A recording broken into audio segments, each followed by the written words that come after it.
ഇതൊരു യാത്രാ വിവരണമൊന്നുമല്ല കേട്ടോ, ഇതൊരു വ്യക്തി വിവരണമാണ്. 1927 മെയ് 10 കുട്ടികൾക്കായി ദൈവം ഒരുക്കിയ ഒരു സമ്മാനമായി അന്ന് ഒരു ആൺകുഞ്ഞ് ജന്മമെടുത്തു. തൃശ്ശൂർ ജില്ലയിലെ വലപ്പാട്ട് എന്ന അതിസുന്ദരമായ ഗ്രാമത്തിലായിരുന്നു ദൈവം സമ്മാനം ഒളിപ്പിച്ചു വെച്ചത്. പഠനകാലം മുതൽ അക്ഷരങ്ങളോട് വല്ലാത്ത കൊതി തോന്നിയ ഒരു കുട്ടി. കുഞ്ചൻ നമ്പ്യാരുടെ കവിതകൾ വായിച്ച് അദ്ദേഹത്തോട് ആരാധന തോന്നി. വായിക്കുന്നതെല്ലാം കുഞ്ചൻ നമ്പ്യാരുടെ കൃതികളായിരുന്നു. അതുകൊണ്ട് തന്നെ പഠന കാലയളവിൽ തന്നെ തുള്ളൽ കഥകൾ എഴുതി സ്വയം അവതരിപ്പിച്ചു തുടങ്ങി. അത് മറ്റു കുട്ടികളെയും അധ്യാപകരെയും അമ്പരപ്പിച്ചു. ആ കുട്ടിയിൽ അപാര സിദ്ധിയുണ്ടെന്ന് അധ്യാപകർ പരസ്പരം ചെവികളിൽ ഓതി കുട്ടിയോട് പ്രോത്സാഹിപ്പിക്കുകയും ചെയ്തു. ആ പ്രോത്സാഹനം കൊണ്ട് തന്നെയാണ് 10ാം തരം കഴിഞ്ഞപ്പോൾ യുഗപ്രപഞ്ചം എന്ന തുള്ളൽ കവിത എഴുതി കവിയായി അറിയപ്പെട്ടു. ഞാനിത് ആരെക്കുറിച്ചാണ് പറയുന്നതെന്നല്ലേ? ജിജെ ട്രെൻഡ്സ് ആൻഡ് വൈബ്സിൻ്റെ പുതിയ വീഡിയോ ഇദ്ദേഹത്തെക്കുറിച്ചാണ്. കൈമുറിഞ്ഞ വെള്ള ബനിയാനും വെള്ളമുണ്ടും വെള്ളത്താടിയും ഒരു വെളുത്ത തുകർത്തും തോളിലിട്ട് കറുത്ത കണ്ണട ധരിച്ച് ജനങ്ങളെ തൻ്റെ കവിതകൾ മനഃപ്പാഠമാക്കി പഠിപ്പിച്ച കേരളത്തിൻ്റെ തനതായ കവി നമ്മുടെ പ്രിയപ്പെട്ട കുഞ്ഞുണ്ണി മാഷ്. തൃശ്ശൂരാണ് അതിയാരത്ത് കുഞ്ഞുണ്ണി ജനിച്ചതെങ്കിലും വളർന്നു വലുതായി ജോലി ലഭിച്ചത് കോഴിക്കോടായിരുന്നു. അതുകൊണ്ട് തന്നെ ജീവിതത്തിൻ്റെ ഏറെ കാലം ചെലവഴിച്ചത് കോഴിക്കോടായിരുന്നു കേട്ടോ. കുട്ടികളെ ഹൃദയത്തോട് ചേർത്ത് പിടിച്ച ഒരു മാഷ്. എപ്പോഴും കുട്ടികളുടെ വലയത്തിനുള്ളിലായിരുന്നു കുഞ്ഞുണ്ണി മാഷ്. സൂര്യന് ചുറ്റും ഗ്രഹങ്ങൾ ചുറ്റുന്നത് പോലെ എന്ന് വേണമെങ്കിൽ വിശേഷിപ്പിക്കാം. ഇപ്പോൾ എന്താണ് അതിൻ്റെ പ്രസക്തി എന്നല്ലേ നിങ്ങൾ ചിന്തിച്ചത്? എറണാകുളം ജില്ലയിലെ വേദിക സാംസ്കാരിക സംഘടന എല്ലാ വർഷവും കുഞ്ഞുണ്ണി മാഷ് അനുസ്മരണ യോഗം സംഘടിപ്പിക്കാറുണ്ട്. ഒപ്പം എറണാകുളം ജില്ലയിലെ വിവിധ സ്കൂളിൽ നിന്നും വായനയിൽ കൂടുതൽ പ്രാവീണ്യമുള്ള കുട്ടികളെ കണ്ടെത്തി ആദരിക്കൽ. അതിൻ്റെ മനോഹരമായ ദൃശ്യങ്ങളാണോ നിങ്ങളിപ്പോൾ കണ്ടുകൊണ്ടിരിക്കുന്നത്. 2024 നവംബർ 23-ാം തീയതിയാണ് വേദിക സാംസ്കാരിക സംഘടന ഈ ഒരു പ്രോഗ്രാം സംഘടിപ്പിച്ചത്. ധാരാളം കുട്ടികൾ ഇതിൽ പങ്കെടുത്തു. വളരെ അച്ചടക്കത്തോടെ ആയിരുന്നു പ്രോഗ്രാം സംഘടിപ്പിച്ചിരുന്നത് കേട്ടോ.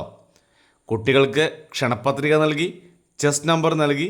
ഇതിൻ്റെ അടിസ്ഥാനത്തിൽ സമയബന്ധിതമായി വിശിഷ്ടാതിഥികളോടെയാണ് ഈ ഒരു സമ്മേളനം നടന്നത്. കുട്ടികൾക്ക് പ്രശസ്തി പത്രവും കുഞ്ഞുണ്ണി മാഷുടെ ചിത്രം ആലേഖനം ചെയ്ത ഷീൽഡ് നൽകിയാണ് അവരെ ആദരിച്ചത്. കുട്ടികളെയും മാതാപിതാക്കളെയും മുഷിപ്പിക്കാതെ പ്രോഗ്രാം വളരെ വേഗത്തിൽ ഘട്ടം ഘട്ടമായി നടത്തിയതിൽ വേദിക സാംസ്കാരിക സംഘടനയെ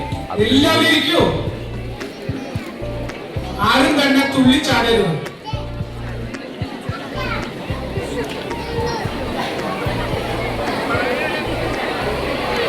രണ്ട് കൈയും താഴോട്ടിടുക.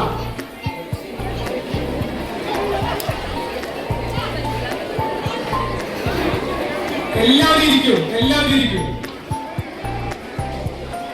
കൈ രണ്ടും മുകളോട്ട് പിടിക്കുക.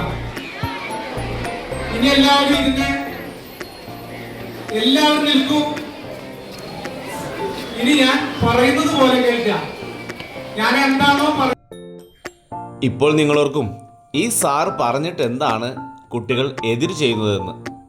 പറയുന്നതിൻ്റെ എതിർ ചെയ്യുക എന്നാണല്ലോ കുട്ടികളുടെ ആ ഒരു കൗതുകം. അത് മനസ്സിലാക്കിയ സാർ കുട്ടികളോട് പറഞ്ഞു, ഞാൻ പറയുന്നതിൻ്റെ എതിർ ചെയ്യണമെന്ന്. അതുകൊണ്ടാണ് കുട്ടികൾ അങ്ങനെ ചെയ്തത്. എന്തായാലും സദസ്സിന് വളരെ കൗതുകമുണർത്തിയ പ്രവർത്തനമായിരുന്നു അത്. ശേഷം കുട്ടികൾ കാത്തിരുന്ന സുന്ദര നിമിഷമെത്തി. കുഞ്ഞുണ്ണി മാഷ് സ്മൃതി വിദ്യാഭ്യാസ അവാർഡ് ചടങ്ങാണ് നിങ്ങൾ കാണുന്നത്. പ്രശസ്തി പത്രവും പുരസ്കാരവും കുട്ടികൾ സ്വന്തമാക്കുന്നതിൻ്റെ സുന്ദര ദൃശ്യങ്ങളാണ് നിങ്ങൾ കാണുന്നത്.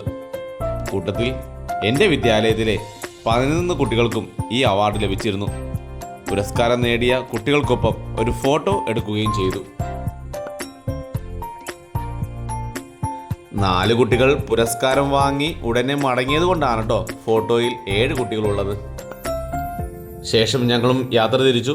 മനസ്സിന് വളരെ കുളിർമയേകുന്ന മനോഹരമായ മുഹൂർത്തമായിരുന്നു ഇന്ന്. ഇത് നൽകിയ വേദിക സാംസ്കാരിക സംഘടനയെയും കാരണഭൂതനായ അരിയാരത്ത് കുഞ്ഞുണ്ണി മാഷിനെയും ഒരുപാട് സ്നേഹത്തോടെ ഓർക്കുന്നു. റോഡിൽ നല്ല തിരക്കായതിനാൽ വീഡിയോ തൽക്കാലം വൈൻഡപ്പ് ചെയ്യുന്നു. മറ്റൊരു വീഡിയോയുമായി ഉടനെ വരും. ജിജെ ട്രെൻഡ്സ് ആൻഡ് വൈബ്സിൻ്റെ ഈ സ്റ്റോറി നിങ്ങൾക്ക് ഇഷ്ടമായെങ്കിൽ ചാനൽ സബ്സ്ക്രൈബ് ചെയ്യുവാനും ലൈക്ക് ആൻഡ് കമൻറ്റ് ചെയ്യുവാനും മറക്കില്ലേ. ബൈ.